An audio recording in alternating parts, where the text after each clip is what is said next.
आपने 2 बातें तो ज़रूर सुनी होंगी।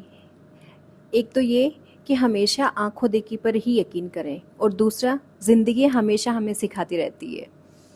तो मेरे साथ कुछ ऐसा हुआ कि ये जो दोनों बातें जो अक्सर हम सुनते हुए आए हैं, इनमें से जो पहली बात थी वो गलत साबित हुई, और जो दूसरी वाली थी कि ज़िंदगी हमें हर समय कुछ ना कुछ सिखाती है, बेशर्त कि हम ध्यान दें और उसे सीखें।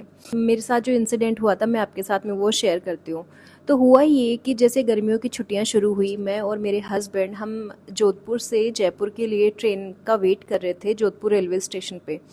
रात को 12 साढ़े 12 बजे के आसपास हमारी ट्रेन थी। तो थर्ड एसी में हमारी 2 सीट बुक थी, जिसमें मेरी मिडल बर्थ थी और जो हस्बैंड हैं उनकी अपर बर्थ थी। तो जो मेरी जस्ट सामने मिडल बर्थ थी उसके ऊपर नानी और उनका जो दोहिता था वो सो रहा था, और जो अपर बर्थ थी उसके ऊपर एक लेडी सो रही थी। अब हुआ यूं कि वो बच्चा बार बार जिद कर रहा था अपनी माँ के पास जाने के लिए। अब जो उसकी मम्मी थी उसको बार बार डांट रही थी कि देख बेटा, मैं बहुत थकी हुई हूँ, तू सो जा, तू नानी के पास ही सो जा, ऊपर तू कहाँ सोएगा, ऊपर जगह नहीं है बेटा, तू सो जा। और जो नानी थी वो भी उसको बार बार मनाने की कोशिश कर रही थी कि नहीं बेटा, तू मेरे पास ही सो जा, ऊपर मम्मी के पास जगह नहीं है। अब मुझे ये चीज़ समझ में नहीं आ रही थी कि वो जो ऊपर वाली सीट पे जो लेडी सो रही थी उसके पास जगह कैसे नहीं थी, और वो क्यों अपने बच्चे को अपने पास नहीं सुला रही थी। सुबह जब हम लोग जयपुर उतरने लगे तो हमारे साथ वो लोग भी जयपुर उतरे।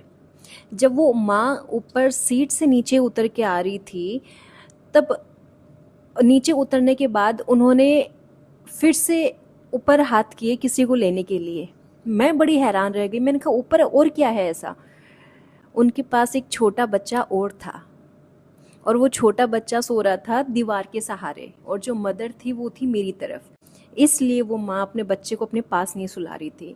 तो जब मैंने ये सब देखा तब मुझे बड़ा झटका लगा। मैंने कहा हम सब इतने पढ़े लिखे समझदार होने के बावजूद, लोगों को इतना ज्ञान देते हैं, इतनी अच्छी अच्छी बातें बताते हैं, उसके बावजूद कैसे इतनी बड़ी गलती हो गई। हालांकि ये सब जान करके नहीं हुआ था, लेकिन मुझे कोई हक नहीं था कि मैं एक माँ को जज करूं।